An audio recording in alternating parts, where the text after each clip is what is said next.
In games, one of the places we most commonly interact with others is on social media. For better, and for worse, and for worse, and for worse.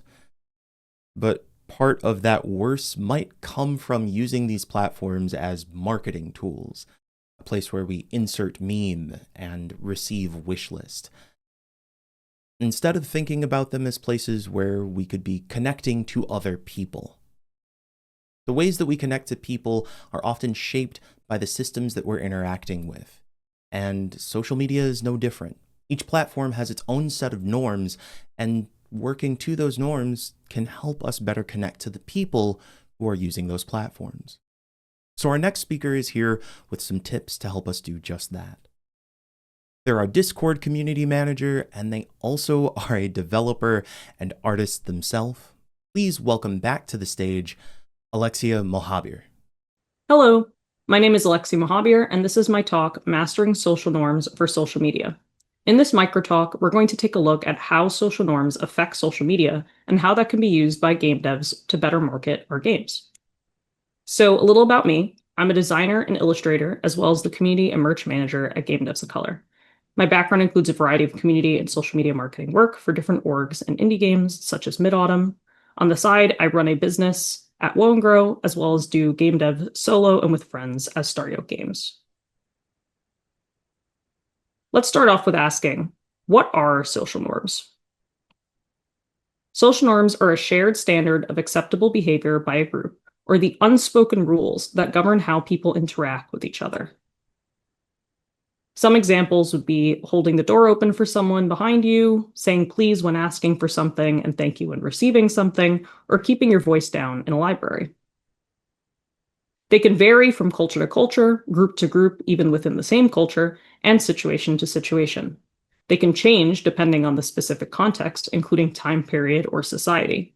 So what might be considered polite in one situation could be considered rude in another.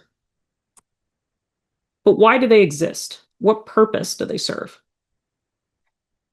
Well, socializing can be full of nuance and complexity. Social norms are a way to simplify social situations and create a sense of order and common understanding through an agreed upon shorthand, which we can use to signal our social intent, social etiquette, and belonging. They act as regulators of our behavior to help us get along politely and maintain a positive social environment for everyone involved. So, how does this apply to social media? Each social media platform and our communities within them act as microcosms of society with their own culture and social norms. And those distinct social norms and cultures are shaped by the different structures and features of each platform. Think about Blue Sky with its 300 character limit post versus a microblogging site like Tumblr versus the video-focused platform YouTube. Even if you're aiming to share the same content, you would have to share them in different ways, and the posts would look different across each platform. It's important to remember that social media is social. We do not create content on social media for the platform itself. We don't post for Facebook or Blue Sky or whichever. We use these platforms to share with other human beings. So these platforms and their norms are also shaped by which groups of people exist there. Just as the social norms at a business meeting are different than at a party, as too are they across different social media platforms and their groups within them. Just like offline, when we fail to recognize or understand the norms of these social spaces or misuse signals, we can fail to meaningfully connect, and we increase the chances of being misunderstood. This leads to awkwardness, potentially causing offense, or being missed entirely by those we want to interact with. We must treat social media less like a platform where we go to post things and more as a social space where we show up in to interact with others. And we must treat marketing less like posting and more like a form of socializing. A lot of devs tend to find marketing challenging and icky feeling because they see it simply as advertising, but marketing is a form of communication. You are trying to communicate and connect with people appropriately and avoid awkward or uncomfortable situations. Marketing is about reducing friction and making things easier for people in your potential audience to find and support your work. When you market clearly, it helps people understand your work and to decide if that is something they connect with or not. And if I like what you're making, it's not a bother to hear about it. What is a bother is if the process to learn about your project, where to find it, how to support it, etc., is too complicated or confusing to understand. You are trying to show respect and consideration for people's time and energy, and potentially provide them with something they want and would enjoy. In a virtual space like social media, posts, replies, etc., are our way of interacting with one another. So instead of thinking of them as standalone, think about your posts like parts of conversation. It's not just about what you post, but how you post, what you say, and how you say it. Just like in real life, tone is an important part of conversation. Consider how you're coming across versus how you'd like to come across. Is your tone appropriate for the content of what you're talking about? Does the tone of your post fit the tone of your game? Are you trying to sound like a businessman when your content is actually more casual? Look to games that are similar in tone to yours and your goals. This is not just about text either, but also about how you use emojis and other visuals too. Format is another key part of conversation, especially on a digital platform. This includes how we use things like hashtags, links, images, videos, etc., as well as how we structure our posts. You want to play to the platform's native strengths. If we're on a less video-oriented site like, say, Blue Sky, it isn't really appropriate or appealing to have all your posts be reposted vertical videos. Posts should feel like they belong in the social structure of the specific platform and speak to the audience that exists there. For example, using an embedded video on Blue Sky versus linking to a video on another platform like YouTube. Here are 2 example posts. Which would you rather engage with and why? On a space like Blue Sky, where hashtags are combined in the same section as your text post, they can feel especially intrusive and distract from what you're saying in a way that feels like an ad rather than a conversation to engage with.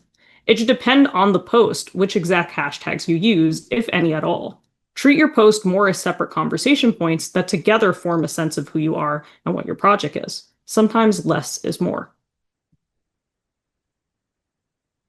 Social media can really break down and muddy context that is typical in other social situations and forms of communication. Find ways to create context that people can follow or join into existing relevant conversations. Instead of trying to chase everyone for engagement, focus on the conversations you're trying to have and maintain with your audience. You are not talking to everyone all the time about everything with every post. Focus on what you're saying, why you're saying it, and to who you're addressing. Trying to be more broadly appealing or fit yourself into spaces where you don't really belong are more likely to alienate the people you're trying to connect with. More than anything, you should be trying to make connections. You are not a brand. You have an identity, common interest, values, and goals you share with other human beings that are the basis for connection. And connection is the key to building a strong community. Virality is not as valuable as community for long-term sustainable support. Instead, focus on building on one another. For example, devs on Blue Sky adding to a quote repost chain about relevant topics often reach a lot more people and see more active engagement than isolated posts about the same topic.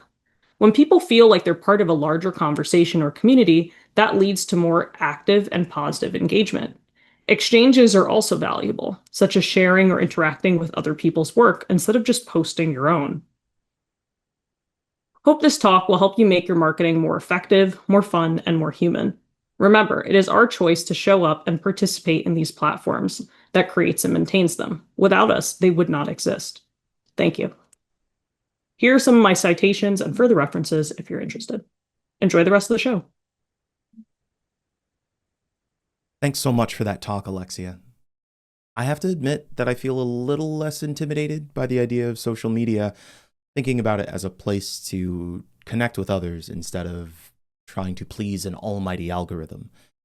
At the same time, though, this is a place where we are trying to get more people to get eyes on our work, so having some of those technical tips is really handy too.